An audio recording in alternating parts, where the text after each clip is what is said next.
And we're back. This is the good, the bad, and the ugly, reunited after a long hiatus.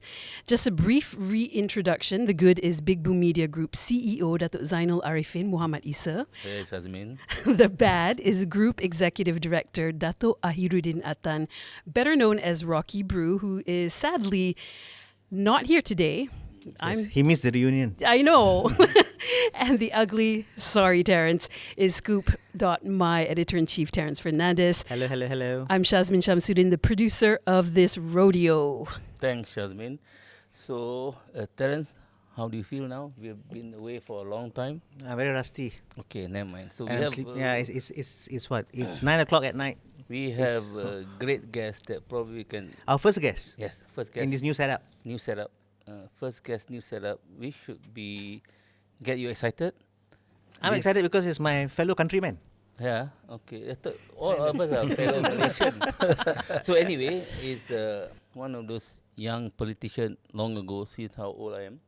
He was elected as representative at 26. Correct. Assemblyman for Assemblyman. Sri Setia, if I'm not mistaken. Yes. In Selangor. Yeah. Yes, and then now he's one of the youngest minister in cabinet. He was also the youngest deputy speaker of the State Assembly. Okay. Okay. So, we don't want to brand you as youngest and anything, but so It gets old quite fast. okay. Yeah. You know, if you hear him, if you know him, that's the YB Nik Nazmi Nik Ahmad. Is the Minister for National Resources, Environment and Climate Change. YB, thanks for coming. Welcome to the inaugural podcast for Scoop.my and Big Boom Media. Thank you. Yes. YB, this has been a very busy period. The last we just passed the next state elections. So I think you have been going around campaigning. So you must have felt the pulse of the part of the nation, something. So I think there was something which I'm drawn to your book. YB is also a accomplished writer. Yeah, he published several books which we all can dream about. So there was a book you said about the progressive journey, Malaysians are progressive apostrophe S journey, A progressive political journey. In the heart of Southeast Asia. So progressive is a very. I just want to know what's your definition of progressive in this context as a Malay in Malaysia and. Well, I think the word progressive, the word liberal, the word I don't know what other word, but it's all loaded in a way. But if you ask me to define, and we tend to forget that the words liberal, maybe progressive is actually in our Rukun Negara, way back in the 1970s. But anyway, when define myself as a progressive, I mean someone who believe that we can improve ourselves. There are things that can and should be reformed, but at the same time, I also believe that that there are things that we inherit from our past, including our constitutional consensus, which can be we can make it relevant for our times. So not as a totally to break away from our legacy and our past, but to build upon that in a progressive manner. That sounds like Madani to me. Well, I don't know. Did somebody copy you and get your progressive and turn to Madani? No. I mean, I think I wouldn't put it that way. But certainly, if you talk about, what keadilan or PKR has been fighting for in terms of reformasi, it's pretty much at the heart of it. Where we're not talking about revolutions, but in terms of reformasi to improve on or to make things better. Is that? I just want to again the politics that you are progressive. Just go back to when did you start being political? Okay. When did you start being political, and what drives you to? Well, sadly, it started very early for me. that means I didn't have much of a life. My father, which I think is a strong influence on me. You know, when I was born, he was 52, so he's 93 right now. He's still around, and he was a senior civil servant. So he was a senior civil servant, and in fact, he retired in my ministry. One of the forms of my ministry, the Ministry of Energy those days. And he wasn't a politician per se, but he was he was that typical Kelantanese. We came from a family of religious scholars. My great grandfather was one of the muftis. And my relative contested for Parti Negara. So, not the typical Kelantanese in that sense. When my father was also one of those young civil servants those days who were groomed by Tun Razak. So he was that sense, a Malay nationalist. And when he retired, he was actually approached by the almarhum Tok Guru Nik Aziz to contest for PAS, because PAS needed people with government experience. So anyway, that sort of, I grew up in that sort of environment. My father was much older than the typical dads of my peers. We didn't speak about football, we didn't speak about music, but we spoke about religion, about politics, about history. So, and his icons, Tun Razak, Nik Aziz, but also Asri Muda, Ahmad Bostaman, and eventually even Anwar Ibrahim. So it wasn't any party, there was not specific parties. I asked him and he said he voted for different parties throughout his life. But there was that sense of sort of left of centre, albeit with a strong Islamic Malay influence. So yeah, the first election I remember was because of that. 1990, I was 8 years old. My first World Cup, also my first election, and I remember all of my all of my cousins wanted to vote for Barisan Nasional. I mean, not vote, but to support Barisan Nasional. And for whatever reason, and the same reason that I ended up supporting Liverpool, is I said I wanted to support those days APU, Angkatan Perpaduan Ummah. Most of the listeners probably don't remember that, or don't know that.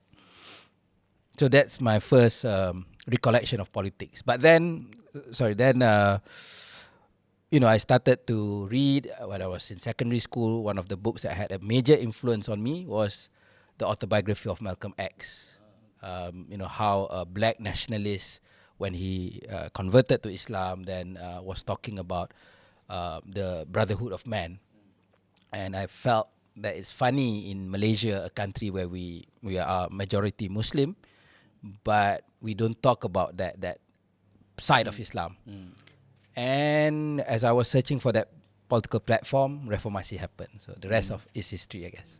Well, Malcolm X advocated taking up arms. By any means necessary. By any means. Yeah. But he also said, when he was shot, he was about to be shot, he said, "Peace, brother." Yeah. So that's a little too late. But do you feel that moving forward today, do you feel that you need to amplify your Islamic credentials and your family's Islamic background, for political expediency? Some of your colleagues, some of your colleagues seem to be compelled to do that. Well, people have told me that, share this story and all that, and I went to one of these pondoks recently in Pasir Putih, and my great grandfather's Sufi book is still being used. I mean, I didn't obviously study in a pondok, so that is to my amusement. But I share that side of my family because it is part of me in that sense. But I can't be who I'm not. I mean, I've had events in Kelantan where some of my officers told me, you should wear jubah and all that. I said I don't wear it in KL. I probably will wear it if I go to. When I did wear it when I did my umrah, but I can't be who I am not, right? So I say I have to be comfortable. I don't believe that you have to wear jubah to be to show your religiosity. So yeah, I mean, I think I will share my story, which I think is part of me, but I also won't be someone who I'm not for the sake of expediency. So you have a problem selling this progressiveness, and this talk about progressive. This term progressive seem to be taboo with certain sections of the community, and I'm maybe generalizing, but maybe those who voted for Perikatan Nasional, they look at the term progressive as being a dirty word. So is there maybe not as bad as liberal. So is there space for a progressive Malay Muslim leader to reach out to these people who have decided to support Bersatu PAS and Perikatan Nasional? Well, I'll say this, and I think you've seen, especially, I mean, I'll give you the keadilan point of view. We can't be who we are not. We can't be more quote-unquote Islamic than PAS. We can't be more Malay than Bersatu or even UMNO for that matter, right? But what we can do, we are, I mean, again, these are all loaded terms, social democrats or progressives or liberals, whatever. But you can do in such a way that again, you have to use, or you have to be able to speak in a language that people understand. I think one of the reasons when people look at why, I mean, now you can look at PH, you can also look at the examples in the US, is where the Democrats, they lost touch with the South, is when they can't speak in the language of religion. It doesn't mean that religion has to be conservative. It doesn't mean that's the only way. And you can, I mean, Martin Luther King came from a church background. Bill Clinton, I mean, he utilized it very well, right? I mean, so so the same way here, we need, and I think this is where, this is the strength of Anwar Ibrahim. He came from an Islamic activist background. He's very comfortable with that, and you can see that, he's having all these events, and you can't say that that's not him. He's not being fake. If I do some of the things that PM is doing, probably people will find, why suddenly... Wannabe. Oh yeah, wannabe, yeah. So I think in that sense, we need people who can understand the language, the context, in order to communicate with that group. So I believe there is room for progressives. It's just that the case must be made for it. Let's... keadilan, for example, we've won seats in every state, and we've had reps who are Malays, Chinese, Indians, even Bidayo, Iban, Orang Ulu, Kadazan, Tusun, Kelantan, Terengganu. We've done it, right? So we have to discover that strength in order to show that there's another way forward. And I believe there is a yearning for that. Pakatan Harapan won in Kota Lama. That's my hometown per se. Which I think last time, which Anwar Tan won it for PAS 95, I think, if I'm not mistaken. So it's progress. It's slow, but it's still progress. What do you need to do, for example, as a progressive, to convince, say, people in the so-called Quranic belt, the heartland? What do you need to do as a progressive? I mean, this is a brand of politics that's probably some find it very alarming over that side. What do you need to convince them that you are not after their way of life, or because that's very important for them? I mean, people in Setiawangsa also read the Quran. Yeah. Okay. But people in Setiawangsa go to Starbucks. Okay. You visit in Kelantan, they have this brand called Nasken. It's a very famous local coffee brand. But anyway, Do you know it well, Terence? Kept me awake during my SPM. So what I can say for certain is that one is that you cannot look down on them. There is that tendency, and there is a tendency. I mean, that's always the easy way out. People say that, oh, you guys are from a different country. We need a passport to go to Kelantan, and I can understand. I mean, I empathize with that view. I mean, the language can be foreign. Fortunately, although I may not be, I don't speak like a native, I can speak it and I can definitely understand the language or that supposedly the dialect. But at the end of the day, their concerns and all that are very similar. Yep. I mean, we still need to reflect more. I mean, I haven't looked at the numbers in detail in terms of the salurans and whatnot to truly understand, to have a post-mortem of the state elections. But what I can say for certain is that there was a lot of yearning when I went down and I spoke about water. I spoke about flood mitigation. I spoke about job opportunities. I can remember, and I'm for certain they didn't recognize me. I was wearing a mask. This was last 2 years. I went on Grab and I asked why were they, what's their view of jobs, wages there, and they say if it's not because of their parents, they would have migrated. So, their view is very much bread and butter or periuk nasi lah, Melayu. So what I can say is, but why was it like that? Maybe we didn't convince them enough. Maybe there are insecurities that we have not truly addressed. And let's face it, I mean, this government, this unity government only came about in November or December 2022. For a PH voter and a BN voter to grasp this, that we are, it's like Liverpool and Manchester United, suddenly merging, some Arab sheikh buying and merging them together. It's something that is not easy to comprehend for both voters, right? For me, I mean, I can see that the unity government had some advantage in the East Coast because UMNO had a stronger base there, perhaps compared to other places. So, but it's still a new concept, So whereas PN, they've been together since 2020, since the Sheraton move. So I think it's easier for them. Come on, PAS. I mean, Bersatu is even contesting in Kelantan and Terengganu using the moon. Yeah. Something which keadilan we were forced to do in one or two cases, but generally we kept to ourselves and we stuck with our logo throughout when we were cooperating with PAS.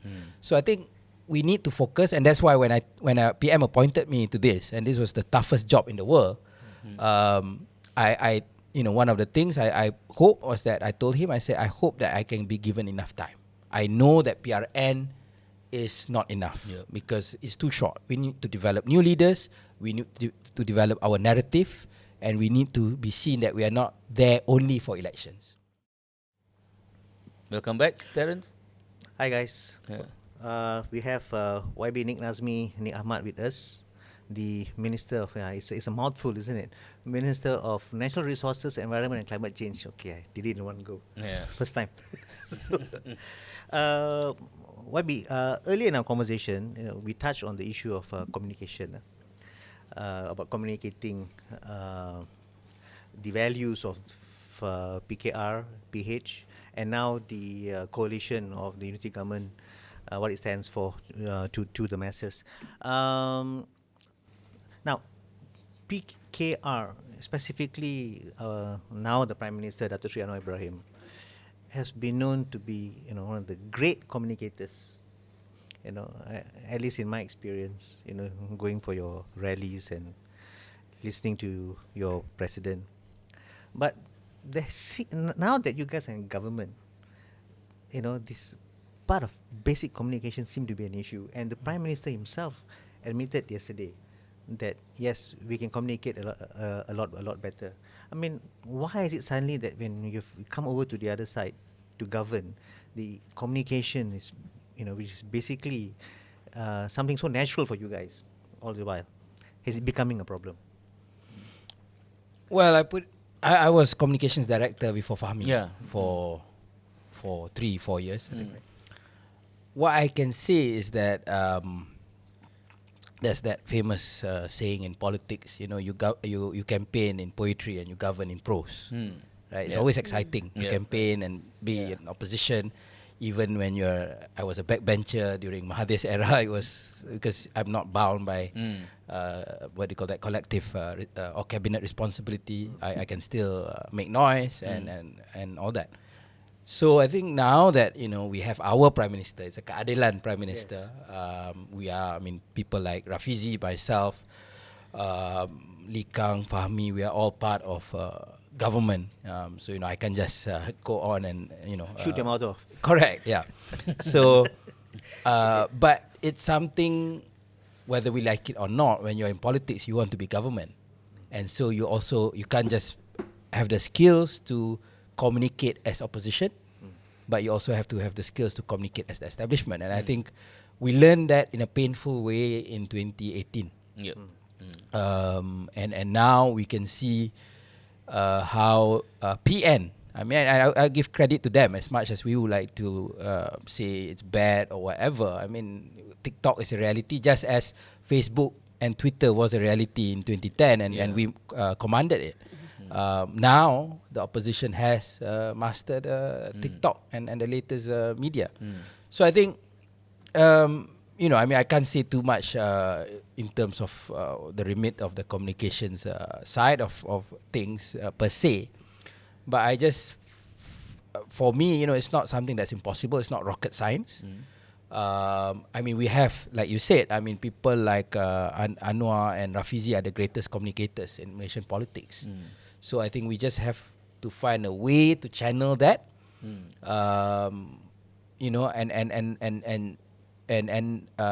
I think they're doing a lot. They're carrying a lot. Especially PM has been carrying the government on his shoulders. Yeah. And I think we, the cabinet and the government as a whole, we just need to do more so that the PM is not alone. Yes. In being the face of the government, and I think that's a challenge that I put to myself and my colleagues. Because it's important that people want to see that this government, not just PM alone, is pushing for certain things and is delivering these changes. That's very interesting that you say that, because the perception, at least what we've been told or what people have told us, is that it seems that it's a one-man show, because maybe because of Anwar Ibrahim's personality, right? He's out there all the time, and he was just here in Brickfields this afternoon. So maybe his presence is so big that it overwhelms his fellow cabinet colleagues also doing equally important work. But that's the thing lah. It doesn't seem to many that there's a cabinet. I don't know how many people in the cabinet now. Is it 28? Yeah. 28, right? Yeah. But it only seems maybe like only about 20 of them are invisible. Like invisible. So it appears that only a handful of them are working. I think that's the thing, because for people, the narrative has been taken over by the opposition, which is the PN now. So the government has lost the communication, as far as I can see, in most cases, because is it the the ministers or whatever do not know or defer to the PM or have no idea how to go about doing it now, because I think you will appreciate the fact that we only see a few ministers that we can see visible. That's a problem if we only see the PM in this stage, in this days, and we have Sanusi in Kedah having a fun time, going over everywhere. So he has dominated. So he can. I think you guys have also fueled this whole Sanusi myth lah, because one of the things I kind of advised or suggested to some of your colleagues in PH and also in BN is why you guys each time you go on stage you talk about Sanusi. Yeah. Don't talk about Sanusi lah. He's our Donald Trump. Yeah. Donald Trump. Like Donald Trump got elected, so Oh dear. He'll get elected again. yeah. But anyway, so I think that's what Terence say. If it's true, because the 3/4 of the cabinet is invisible. Well, I think To the people. Sorry, yeah, not understand. that they're not doing their job. Understand. I think as PM said, we can communicate better, and I think he recognizes that, and he's been telling there's a lot of good work that's been done. But we are not. If you're, if you're, in Islam we talk about saints who like to do their good deeds inside privately, right? But we're not government of saints. Because saints don't have to seek re-election. Correct. You're not saints. So we're not saints, definitely. So I think the most crucial part for us is in politics is all about communication. And it can be the perception side can be more important than substance. So I think in terms of substance, I don't think there's an issue with this government. In terms of talents, capabilities of the cabinet, but I think we probably have to push the communication side more. Okay. Now, out of deference to your colleague Fahmi Fazil, who is the communications minister, just to give some context about why we're asking this question is because you are minister of a very sexy ministry, sexy to the young. You are climate change and environment that resonates a lot with the young, which I gather, the current batch of politicians are trying to reach out to. So, how are you using your ministry, especially when it comes to issues of climate change, environment, saving the orangutans, to help resonate and reach out to these young first-time voters? Well, one is that I'm trying to use TikTok better. I'm still trying to crack the code, but we are trying to utilize everything. As one is that yes, there are many sexy parts to NRECC, but it's also very big. It's very deep, very big and very deep. There's breadth and there's depth to this ministry. So what we're trying to do also is trying to work with some of the media channels, is to do like documentaries, but obviously not just me. If I appear, I don't think you have a limited audience, but to work with celebrities. I mean, whether we like it or not, that's the way of the world. So to do those things, and to try to engage and reach out to a younger and bigger audience. So for me, that is crucial. I've also tried to be as open and accessible as I can to the media, because whatever people say, the media still matters. Because when it gets reported, then that's still content that then TikTok or TikTokers or YouTubers they will then latch onto. So it was.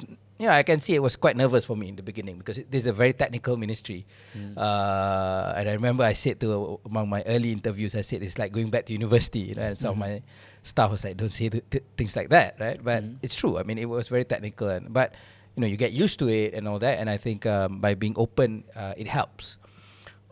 But I think that's how I approach things. And if you ask me, I do think that we can do even better at NRECC. I mean, I don't think we've done the best, but I can say that we've done reasonably well, relatively, YB, I told Terence, Shasmin many times about my daughter.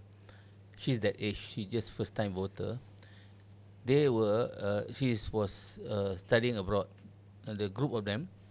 And then they said when the last election, they look at the manifesto of all the parties, and they struck from their list any parties that doesn't have a climate change on their manifesto.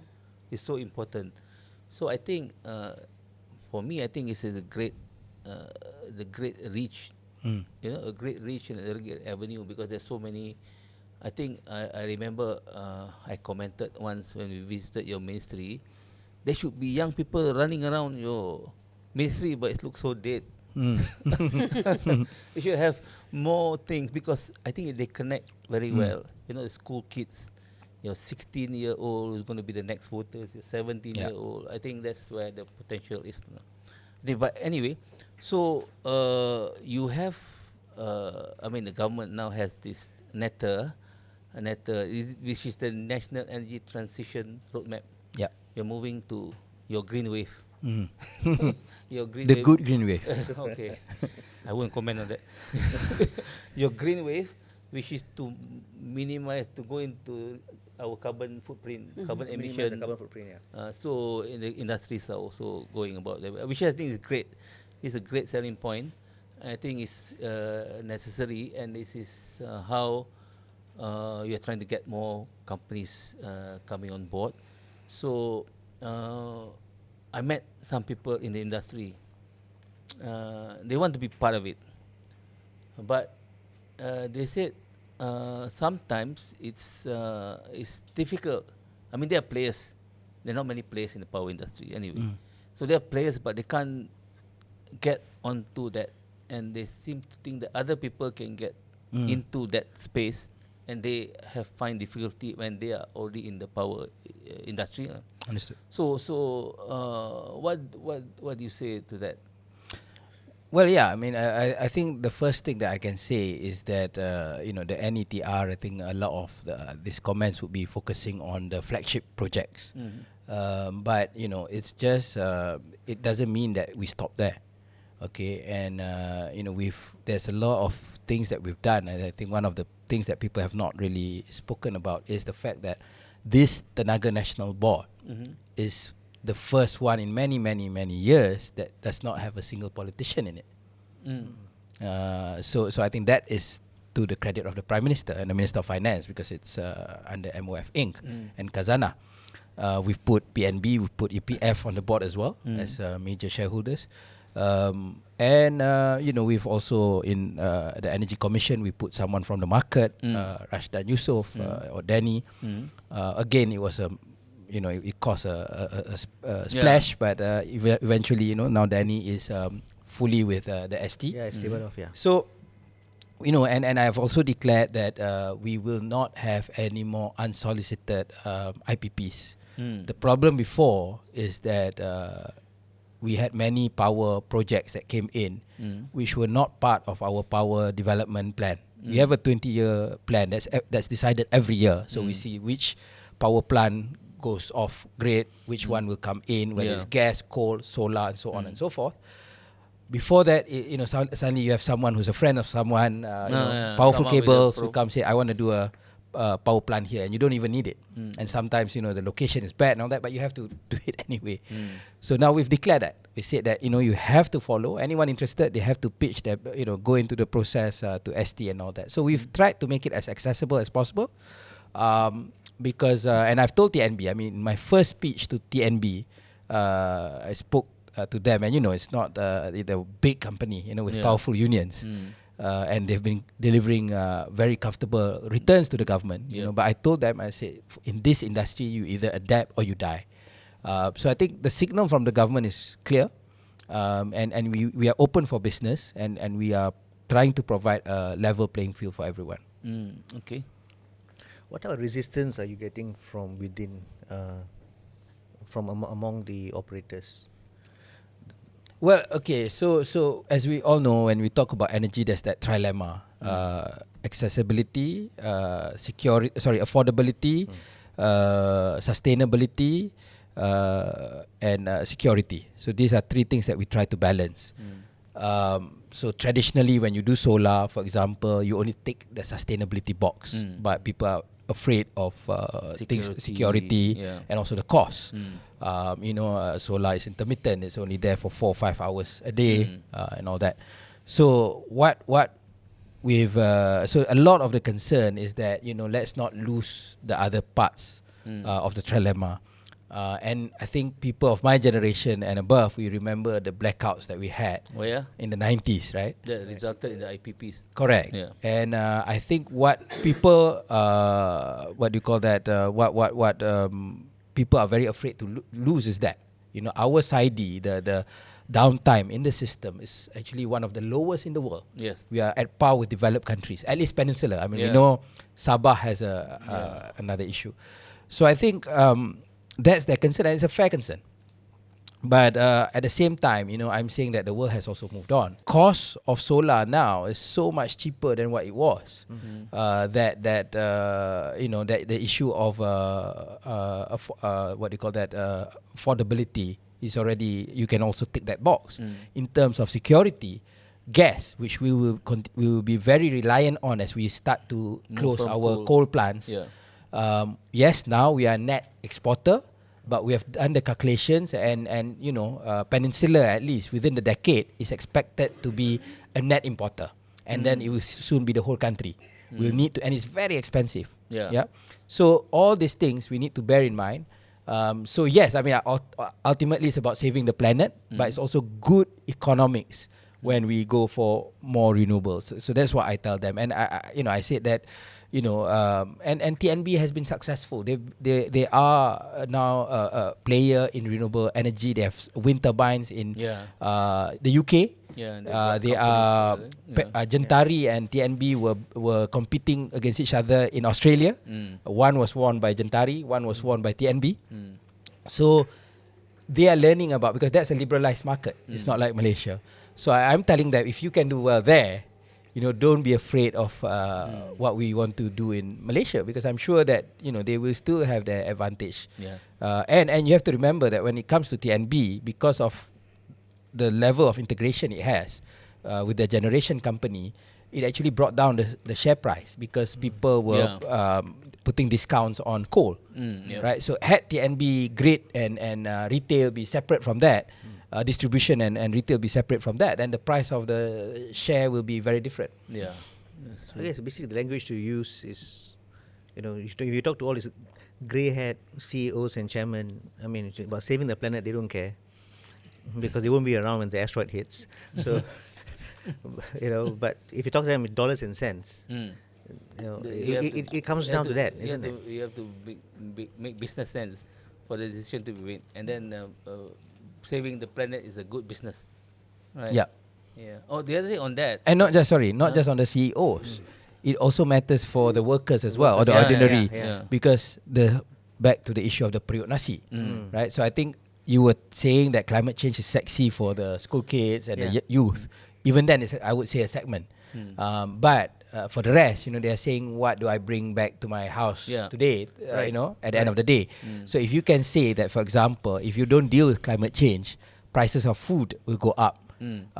If you introduce, and that's how Biden, for example, tried to introduce his IRA, the Inflation Reduction Act. I mean, the name is Inflation Reduction Act, and it actually is focusing on green energy. Right, so I think that is something that we should learn, because saving the planet is sexy for idealists and for the youth, but we need a broader coalition to get this through, and that's where periuk nasi comes into place. I think that's the reason, because I think your ministry, the two parts of the ministry is easy to understand: natural resources and power. But the climate change is, I think, if you poll Malaysians, I say 99% of them either do not know, do not care, or Although to be fair, a poll was done. Oh yeah. Actually, I mean, I don't know about Malaysia, but a few Muslim countries rank higher than US. Was actually quite low when it comes to concern on climate change, and I think, based on other polls, I think Malaysian concerns on climate change is also much higher than the US. Yes, much higher, but I think, but still not high. But I think the other, how do because they see how do we play a part in climate change. So is it apathy or lack of awareness? Or maybe they say there's nothing we can do as lack of commitment, and there's not one. So I mean, the thing that we get is a few things. One is that you don't believe in it. That this is some Western conspiracy, the favorite Jewish conspiracy, that we tend to have in Malaysia, or to be fair, in many other countries, they have that belief. Or one is that nothing can be done. That it's too late. I mean, so if we're going to die anyway, it's 2030. Just blame DAP. True. And if it's 20-30 years down the road, I mean, if you're 60 or why should you care?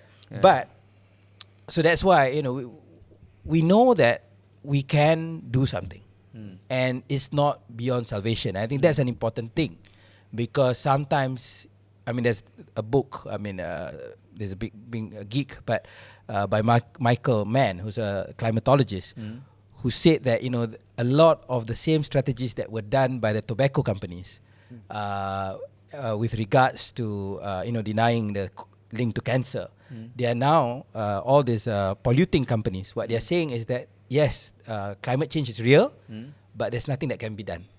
So, or you can try by eating less meat, by traveling less on the plane, which is all well and good. But let's face it, if governments and corporates don't change, we can cut all the meat eating and flying, and it still won't save the world. It has to be from the government and the corporate. So I think that is where it's very crucial to tell people that there's hope and there's something that can be done. It's not beyond saving. The climate change, my personal belief is the selling of that climate change to the public is not there. This is my personal belief. I mean, you might disagree with me, but I don't see that, because I think maybe it's difficult to go to that area. I mean, you talk about environment, about energy, or natural resource. But climate change ni macam is not a abstract concept.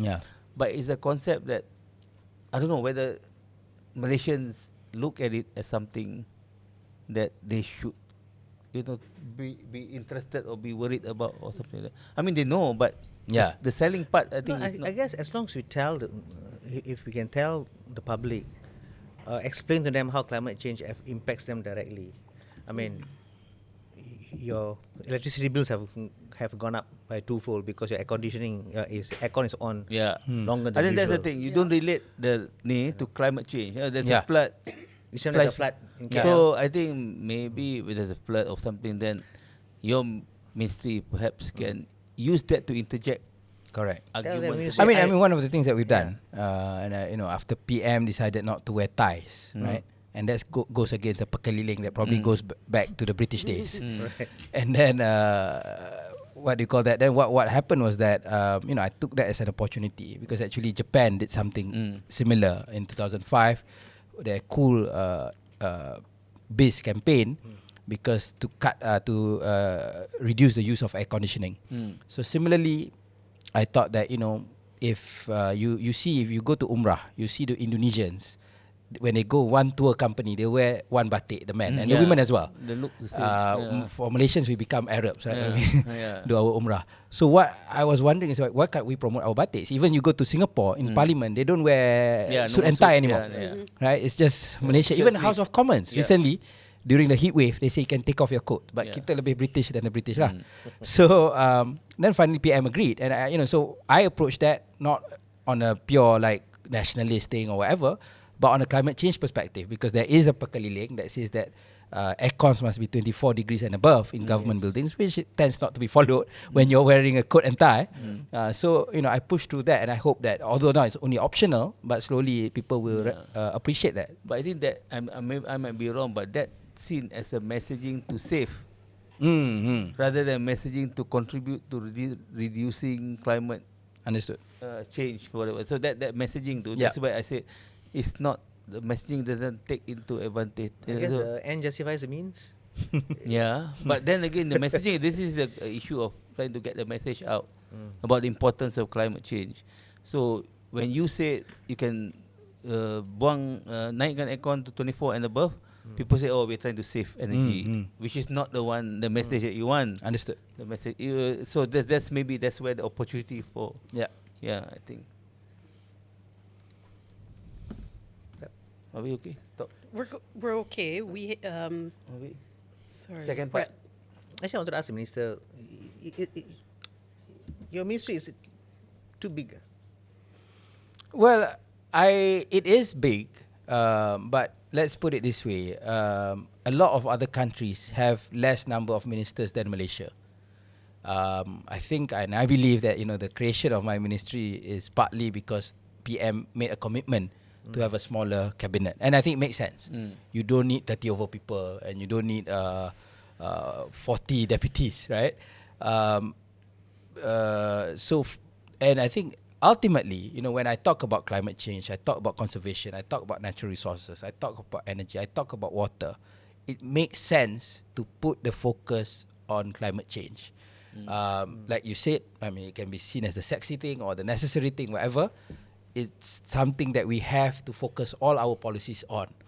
And if you treat it separately, then you won't be able to have that holistic approach, because I mean, you know how governments tend to work, where one ministry and another will tend to fight it out. But when you have under one roof, you can manage that better.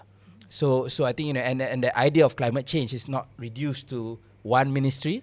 Say previously, what do you call that? You have environment and water, but you have energy and natural resources on the other. And natural resources includes forests, includes all those things. It doesn't, but water is under different ministry, and that's why even during Tun Mahathir's time, when it was almost as integrated, MESTEC under Yobiyin, there was also CATS, which is under Dr. Xavier, which handle tanah and air and sumber asli. Okay. So that's why Biyin said, I mean, I think, as a former MESTEC minister, that this structure makes sense because it brings everything together. And I think, people put too much importance on how busy ministers are. I mean, ministers put too much importance on our jobs in that sense. We with good, by getting the civil servants to work together and all that, by being strategic, I believe we can, it works well. And I believe, I do believe that whatever happens in the future, wherever I may go, that it makes sense to put these two former ministries under one roof. I wanted to talk a little bit about reeling in the young to resonate with whatever you're doing. And can you tell us a little bit about the Yell project? Well, that is one of many. They approached me under Alam and Bank Pembangunan, where they reached out to me, just so that I can have an engagement with the young activists in Yale. So I attended that event, and then but it's just one of many. I mean, I regularly meet up with NGOs.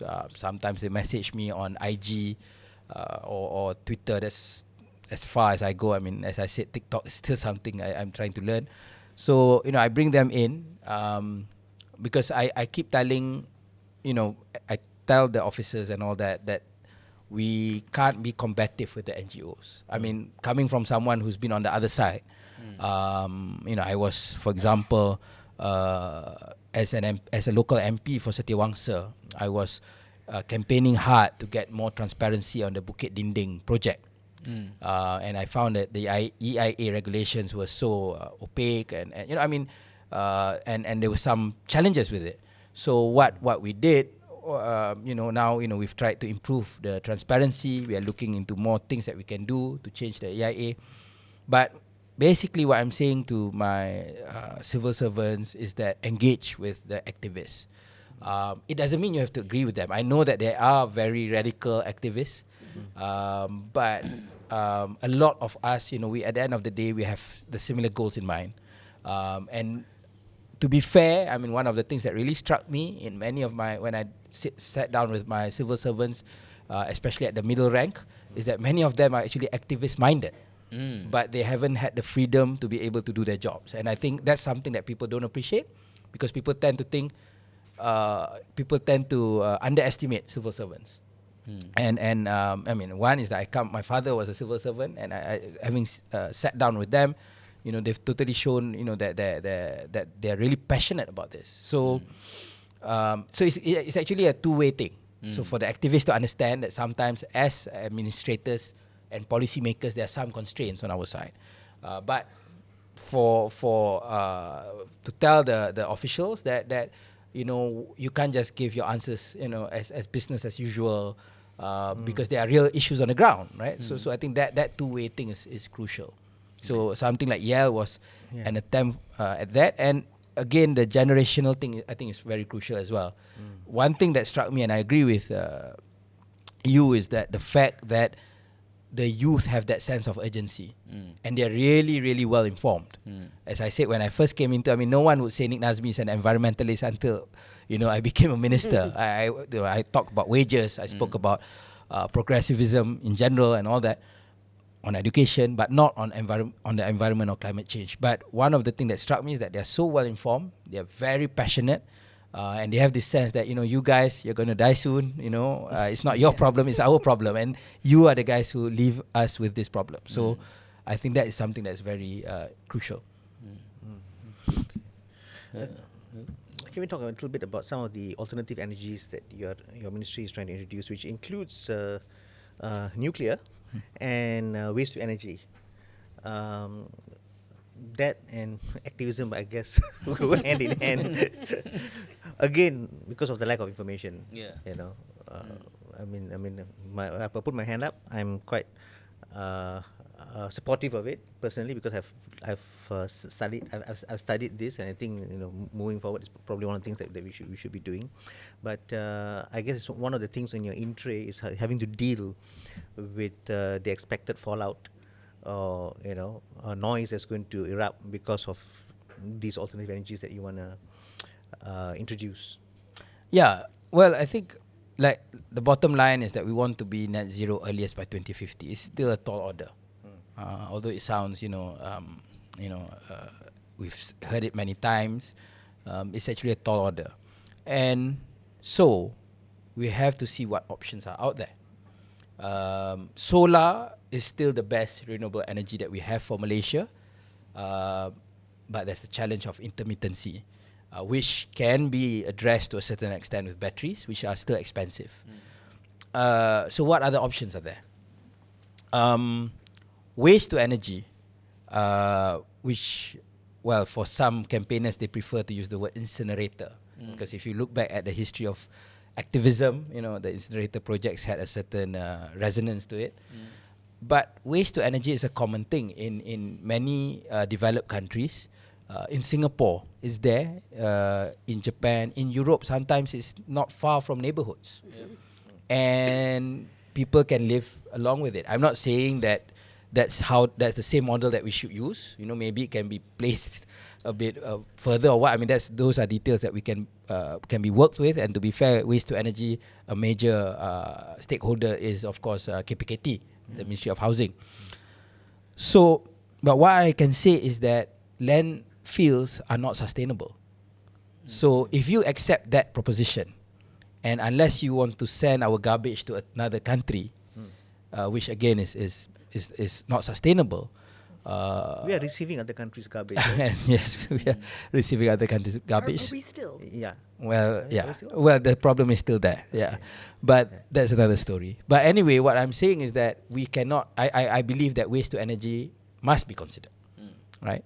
And I think I even communicated to Wekiat, Adun for Rawang, where there was a proposal. I said, I explained to him the reasoning, and yeah, I mean, obviously, I understand that the pressure is in, but I told him that this is something that the country cannot rule out. Okay, the bigger question is nuclear. Again, I totally understand the concerns, and what a lot are concerned is the safety issue, radiation issue. But you also have to realize that when people start to appreciate the issue of the need to be net zero, even many environmentalists that came from a history of anti-nuclear. I mean, in the UK, it was the campaign for nuclear disarmament. In Germany, they had their campaigners and so on and so forth. Some of them, I'm not saying all of them, but some of them have made a U-turn and said that nuclear is the only way to go because, one, the technology is proven. Two is that it's zero emissions. But yes, the issue is the radioactive waste. And yes, we have the concerns of, we've seen Chernobyl, and I think understandably people are afraid when they saw Fukushima, how Japan, a country well known for its management and governance, went into that route. But we are not talking about just the huge, reactors. What we are looking at is the SMR, small modular reactors, the same sort of things that you have on submarines, nuclear submarines, which will, you can do it on a smaller scale and it's much safer. So I'm not saying that we will go through that route immediately. I think Rafizi addressed that issue as well. I'm saying that, yes, current policy is no nuclear, but we should not close the door. At the very least, one of the things that I think was a mistake was during the Tun Mahathir PH era was that we closed down a lot of our nuclear research facilities. Because but I think there was politics because you guys were campaigning in Linus and all these things like this. Going to people develop extra arms and I can't say I wasn't in the government, but what I can say is that whatever it is, the research should be there. We have many, actually, we have people from Oxbridge working in Malaysia today in nuclear engineering but doing other work. Simply because those facilities are closed down. We have people who are going overseas. One guy is giving a talk in Singapore about utilizing nuclear because they can't, there's no platform. So what I'm saying is at least activate, because the lead time, say we want to do it, we want to do it, and we say yes in 2028, it will take another 10 years or so, to go through the various hurdles to do it. So we might as well activate the research and everything and expertise. And if we think that that's an option and we can do it well, then we should take it. But as of now, the current policy is still no nuclear. Yeah. So you're not reviving these institutions? Well, that one is for cabinet to discuss. I don't want to, prejudge that. But I personally, we you would like to propose it? We should not close the door on nuclear. Air is dalam kementerian YB kan, Air, and YB ada buat kenyataan yang sungguh menarik lah. Dia kata dia nak selesaikan masalah air Kelantan dalam masa bila, berapa lama? Ada tempoh ke? Tak tahu, I'm just trying to tanya. Takkan betul. tak ada tempoh kan? Mesti ada Sebelum tempoh. Masalah air Kelantan ni kira legendary lah. Kan, kita pun, saya masa sekolah dulu, and saya dah umur 60 lah. Masa sekolah tu pergi pun air dia merah lah. But sekarang ni pun tak ada banyak beza lah. Jadi lagi teruk ke? Jadi sebagai rakyat, rumah aku jernih air. rakyat asal dari Kelantan kan, mungkin ada orang cakap ada extra insentif nak menyelesaikan masalah air, and mungkin it can be also a political coup untuk selesaikan masalah air tebing. Tapi dia again, bukan, tapi orang Kelantan macam tak ada kisah ke? Dia don't bother buat ke? Macam mana ke? Okay, pertama, mak ayah saya lah orang Kelantan. Saya bukanlah asal Kelantan, nanti orang petikai. Dah Kelantan lah tu. Boleh lah kecek bunyi si tapi pasal isu air ni, bagi saya yang pertama sekali, soal hak asasi. Air benda paling penting. Jadi tak kira lah negeri mana pun. Sebab tu PM meletakkan isu air Sabah dan Kelantan sebagai satu prioriti. Macam Sabah pun sebenarnya model dia berbeza sedikit sebab kuasa di bawah dia berbeza. Kalau macam di Semenanjung, sumber air di bawah negeri tetapi bekalan air dalam senarai bersama. Akta Wasiat dulu. Jadi bila kita tengok soal air kat Kelantan ni memang sangat serius. Satu, tidak ada reserve, makna 0% reserve. Kedua ialah kualiti air. Dan ketiga ialah banyak bergantung kepada air boring ataupun air tanah. Saya pergi ke satu madrasah tu, dia minta tolong betul-betul. Ni nak menunjukkan orang Kelantan kisah. Dia punya ni senang ya. Dia kata satu, dia mula-mula tak kontak Air Kelantan Sdn Bhd ni, AKSB, sebab dia kata kalau kontak pun lambat nak dapat servis semua ataupun tak kualiti. Jadi dia kata baik, dia buat air boring terus. Dia ada 20 telaga. Setiap satu tu beberapa ribu dia belanja. Tapi dia kata bila nak basuh jubah pondok, dia kata jubah tu tak boleh jadi putih lah. Jadi merah. Jadi merah ke kuning lah. Jadi dia kata kena hantar ubi kan. Jadi saya dan sebenarnya tahun lepas sebelum saya jadi kerajaan sebagai pembangkang, saya ada tanya soalan dalam parlimen. Saya tanya waktu tu apa punca masalah air Kelantan. Jawapan daripada Tuan Ibrahim Tuan Man yang merupakan waktu itu Menteri Alam Sekitar dan Air dan Timbalan Presiden PAS. Dia kata puncanya ialah masalah tadbir urus dan tata kelola AKSP. Air Kelantan Sdn Bhd. So dia ni bukan Lim Kit Siang cakap, bukan Anwar Ibrahim cakap, ni Tuan Ibrahim cakap. Jadi kita tahu bila kita tengok balik soal dia bagi award, dia bypass keperluan untuk bagi open tender, mana waktu tu Tuan Ibrahim terpaksa override untuk bagi kelulusan direct nego. In fact satu tu mula-mula Tuan Ibrahim tolak. Tetapi bila dirayu oleh kerajaan negeri sebab kontrak telah pun di award walaupun belum lulus. Telah pun di award, kerja dah bermula, maka dia terpaksa juga setuju. Jadi itu bagi saya latar belakang besar. Dia nak kata soal teknikal atau kewangan betul, tetapi isu negeri lain pun ada. Masalah air kat Malaysia ni ada negeri-negeri lain yang masalah kewangan dan sebagainya. Tapi di Kelantan ni ada masalah governance. Jadi sebab itu yang saya kata ni, saya nak selesaikan memang bukan mudah lah. Saya tahu soal besar.